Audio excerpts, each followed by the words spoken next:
Les tournages et les prises de vue dans les établissements scolaires togolais sont désormais soumis à des autorisations préalables. Cette décision a été prise par le ministre des Enseignements primaires, secondaires, techniques et de l'artisanat Doji Kokoroko. D'après lui, cette décision a pour objectif de garantir le respect des apprenants, des personnels, des biens et des infrastructures scolaires. Cette décision va également, selon ce dernier, permettre d'assurer la coordination adéquate des activités et minimiser les pertes de temps d'apprentissage.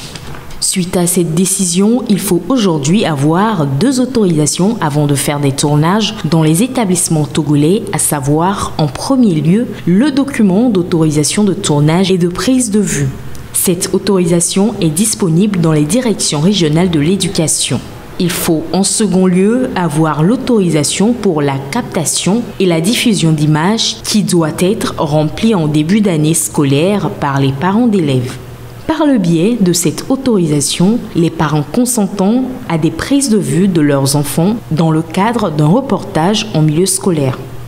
D'après le ministre Doji Kokoroko, une copie de l'élément doit être déposée à la direction régionale de l'éducation indiquée. Notons que cette décision du ministre intervient une semaine après des incidents dans un lycée où le proviseur a exposé les conditions de vie et de travail de son équipe à un média étranger. Une action suivie d'une sanction de la part du ministre.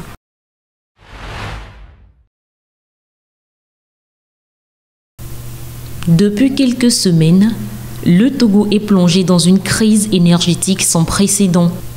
L'électricité, devenue une denrée rare, perturbe gravement le quotidien des citoyens et paralyse les activités économiques à travers le pays. Des coupures de courant imprévues, pouvant durer de 1 à 18 heures, se succèdent, plongeant la population dans une grande détresse et rendant difficile toute planification préalable. Les répercussions de cette situation sont particulièrement douloureuses pour les jeunes entrepreneurs et les petites entreprises dont les activités dépendent fortement de l'électricité. Les pertes économiques sont considérables, exacerbant la pression financière sur des ménages déjà fragilisés par un contexte économique difficile. Selon des sources, cette crise énergétique serait due à des travaux de maintenance, mais la gestion de la crise laisse beaucoup à désirer. Le mouvement Martin Luther King MMLK s'est exprimé sur cette question, dénonçant une mauvaise gestion des biens publics par des responsables qu'il accuse d'être indifférents aux souffrances du peuple. Quand va-t-on cesser cette manière de gérer le bien public sans redevabilité au peuple, ni considérer l'intérêt de ce dernier, s'interroge le mouvement, pointant du doigt une gestion inefficace et irresponsable. Face à cette situation, le MMLK exhorte le gouvernement togolais à prendre des mesures concrètes pour soulager la population. Le mouvement propose notamment la suspension temporaire de la collecte des taxes municipales et fiscales. Selon le MMLK, cette mesure de justice et de droit permettrait aux citoyens de se concentrer sur leurs besoins essentiels et allégerait leur fardeau en cette période de crise. La crise énergétique actuelle met en lumière les défis socio-économiques majeurs auxquels le Togo est confronté. En attendant une amélioration de la situation énergétique, des mesures concrètes sont nécessaires pour atténuer les souffrances des citoyens et leur permettre de survivre dans des conditions dignes. La gestion de cette crise énergétique doit devenir une priorité, non seulement pour rétablir l'électricité, mais aussi pour restaurer la confiance des citoyens dans les institutions publiques.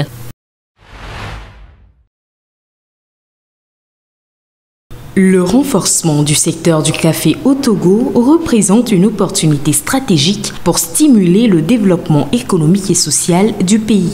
En effet, en investissant dans les infrastructures, la formation et la durabilité, le Togo peut transformer son héritage caféier en moteur de croissance inclusive et durable.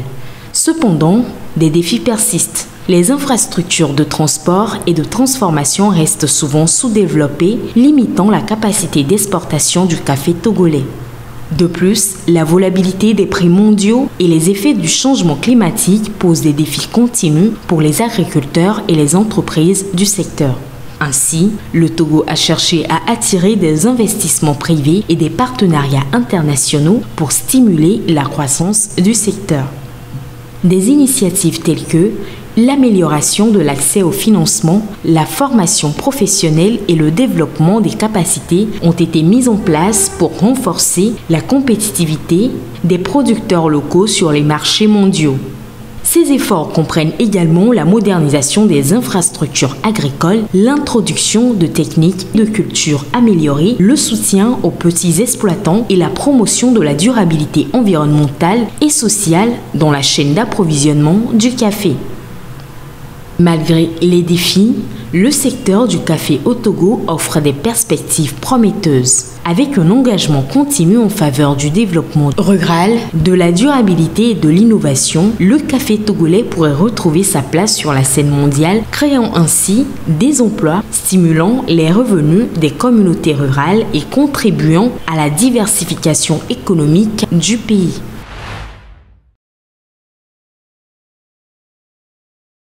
Le Togo est un pays particulièrement vulnérable aux effets du changement climatique tels que l'augmentation des températures, les précipitations irrégulières et les événements météorologiques extrêmes. Cependant, malgré ces défis, le Togo s'efforce de renforcer sa résilience face au changement climatique. Tout d'abord, en matière de promotion de l'agroécologie, le Togo encourage l'adoption de pratiques agricoles durables telles que l'agroécologie pour atténuer les effets du changement climatique. Cela comprend la promotion de la diversification des cultures, la conservation de l'eau et la gestion durable des sols.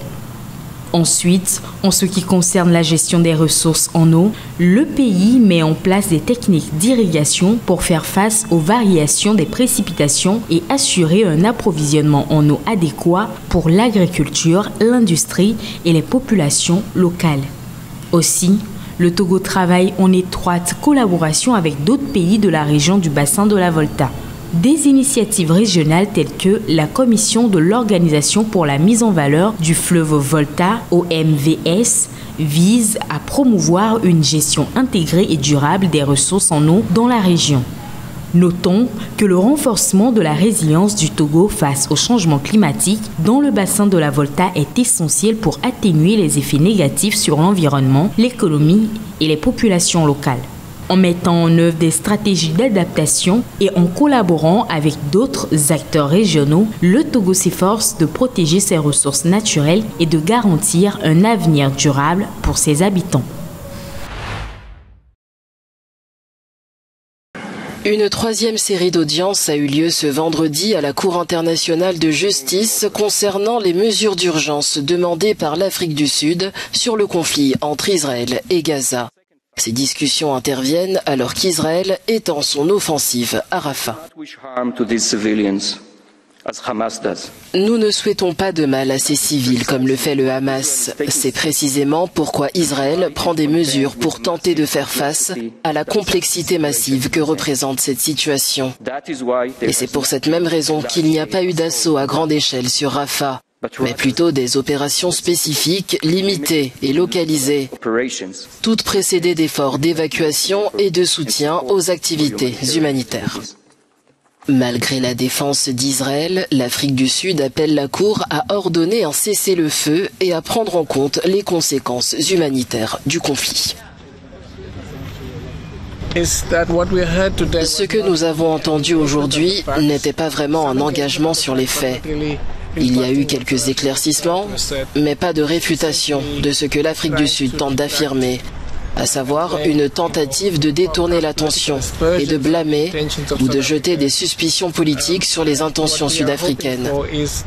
Ce que nous espérons, c'est que les juges examinent réellement la force de nos plaidoyers, non seulement maintenant, mais aussi en termes de nos réponses et de nos rapports, comme l'exigent les tribunaux. Car finalement, notre intention est de mettre en lumière les principales préoccupations concernant les crimes internationaux, et particulièrement les crimes comme le génocide.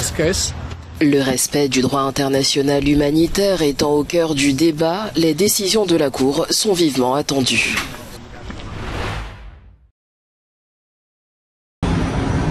Trois corps d'otages retrouvés à Gaza par l'armée israélienne.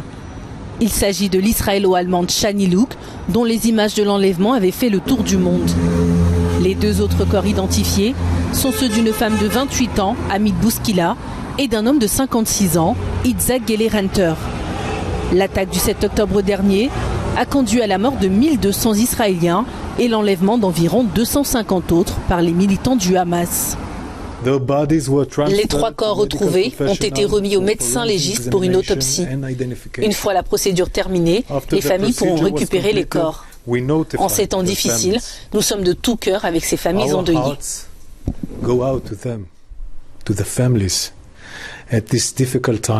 Le Premier ministre israélien Benjamin Netanyahou a déclaré vouloir éliminer le Hamas et ramener tous les otages. Cette guerre menée par Israël à Gaza, qui dure depuis plus de 8 mois, a conduit au décès de plus de 35 000 Palestiniens. L'économie mondiale affiche des chiffres encourageants. Dans un récent rapport, les Nations Unies ont fait état d'une amélioration des perspectives économiques, bien au-delà des prévisions annoncées en début d'année. L'institution souligne l'amélioration des perspectives aux États-Unis et dans des pays émergents tels que le Brésil, l'Inde et la Russie. Malgré notre optimisme, nous préférons rester prudents. Pour l'année 2024, nous prévoyons une croissance mondiale de 2,7%, ce qui représente une hausse par rapport aux 2,4% prévus en janvier. Et pour 2025, nous tablons sur une croissance de 2,8%, ce qui représente également une légère hausse par rapport à ce que nous pensions précédemment. Ces changements sont dus à des performances supérieures aux prévisions dans certaines grandes économies développées et émergentes. Toutefois, ces prévisions optimistes ne concernent pas toutes les régions du monde. Dans les pays en développement, notamment sur le continent africain, les enjeux restent différents. D'un autre côté, les perspectives concernant de nombreux pays en développement ne sont pas aussi réjouissantes. Ainsi, même en cas de baisse du taux de mortalité infantile, qui permettrait de revoir à la hausse les prévisions de certains pays, les chiffres resteraient bien en deçà de ceux de la période avant la pandémie. Le retard n'est donc pas encore rattrapé et surtout, pour l'Afrique et les pays les moins avancés en général, les perspectives sont revues à la baisse pour atteindre une croissance d'environ 3,3% en 2024. Les résultats annoncés sur le continent sont en partie dus aux faibles perspectives des plus grandes économies africaines que sont l'Égypte, le Nigeria et l'Afrique du Sud. Au cours de ces 2 dernières années, le phénomène climatique El Niño a durement touché les populations dans une vingtaine de pays. Afin de contrer son impact, la FAO, l'Organisation des Nations Unies pour l'alimentation et l'agriculture, initie de nombreuses actions. Celles-ci visent à garantir la sécurité alimentaire et des moyens de subsistance pour plus d'1,6 million de personnes à travers le monde. The evidence that we have is that anticipatory actions, including the ones implemented for this El Niño, are very beneficial in terms of protecting food security, safeguarding food production and staple crop production, in some cases allowing the population to increase crop production, which was fundamental for creating a stock to last through the shock impact. In other cases, which have been able to even reduce mortality amongst the population from these shock impacts, and in general safeguard food security, including protecting livestock and animal health. Tandis que El Niño tend à sa fin, un autre phénomène climatique saisonnier, baptisé la Niña, provoque des événements météorologiques extrêmes qui pourraient aggraver la sécurité alimentaire dans le monde. La Niña impacts are the opposite of El Niño impacts, and this in some instances may also be beneficial. So in regions which are currently experiencing drought and dry spells, such as Southern Africa and the dry corridor of Central America, for example, the Philippines, we may see increased rainfall, which can be, of course, beneficial for crop growth and agriculture. At the same time, what we fear is an excess of rainfall and flooding, which is going to impact already very vulnerable populations. Déclaré mi-juillet 2023 et prévu pour durer jusqu'à mi-2024, El Niño a affecté entre 40 et 50 millions de personnes.